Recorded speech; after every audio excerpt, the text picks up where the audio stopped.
நேற்று வரை தெனியாய பகுதியில் 47 பேருக்கு இந்த வைரஸ் நோய் தொற்று ஏற்பட்டுள்ளதாக சுகாதார பிரிவினர் தெரிவித்துள்ளனர்.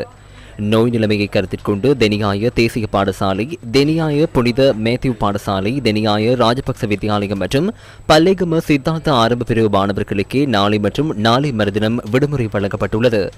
முறையான சுகாதாரம் மற்றும் தூய்மையை பேணுவதற்கு தேவையான நடவடிக்கைகளை முன்னெடுப்பதற்கும் இது தொடர்பில் சமூகத்தினை தெளிவுபடுத்தி பாடசாலை உபகரணங்களை சுத்தப்படுத்துவதற்கும் இந்த தீர்மானம் மேற்கொள்ளப்பட்டுள்ளது. தற்போதுள்ள நிலைமை தொடர்பாக நாளை மீண்டும் கலந்துரையாடல் ஒன்று நடத்தப்படும் என தென்மாகாண ஆளுநர் சுசிரிபால மானவடு தெரிவித்துள்ளார். இது தொடர்பில் சுகாதார பிரிவினர் மக்களை தெளிவுபடுத்தும் பணிகளை தற்போது ஆரம்பித்துள்ளனர். தெனியாய டவுன்சைட் தோட்டப்பிரிவு மக்கள் இவ்வாறு தெளிவுபடுத்தப்பட்டனர். உணவுகளை நன்றாக சூடாக்கியதன் பின்னர் உண்ண வேண்டும். இந்த நாட்களில் கடைகளில் உணவு உண்பதை தவிர்க்க வேண்டும். சவர்க்காரமிட்டு கைகளை நன்றாக கழுவியதன் பின்னரே சமைக்க ஆரம்பிக்க வேண்டும். மலசல கூடம் சென்றதன் பின்னர் சவர்க்காரமிட்டு கைகளை கழுவுவதை பழக்கப்படுத்திக் கொள்ள வேண்டும். மலசல கூட கதவுகளின் கைப்பிடிகளை சவர்க்காரமிட்டு சுத்தப்படுத்துங்கள். அதே போன்று நீர் குழாய்களையும் சவர்க்காரமிட்டு கழுவ வேண்டும். உங்களது வீடுகளில் தண்ணீர் தொட்டிகள் இருக்கின்றன. அந்த தண்ணீர் தொட்டிகளை குளோரின் இட்டு சுத்தப்படுத்துங்கள்.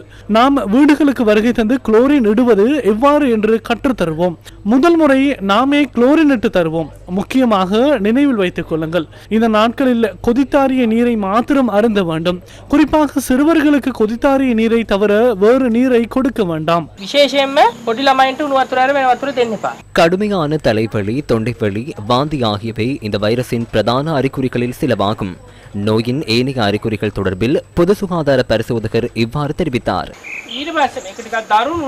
நோய் நிலைமை தீவிரமடையும் போது சத்தமாக பேச வேண்டாம். தொலைக்காட்சியின் சத்தத்தை குறையுங்கள் என பிள்ளைகள் கூறுவார்கள். சாதாரண சத்தமும் அவர்களுக்கு அதிகமாக கேட்கும். அதன் பின்னர் வெளிச்சத்தை பார்க்க விரும்ப மாட்டார்கள். குறிப்பாக கழுத்தை கீழே குனிந்து பார்ப்பது கடினமாக இருக்கும். அதிக வலி ஏற்படும்.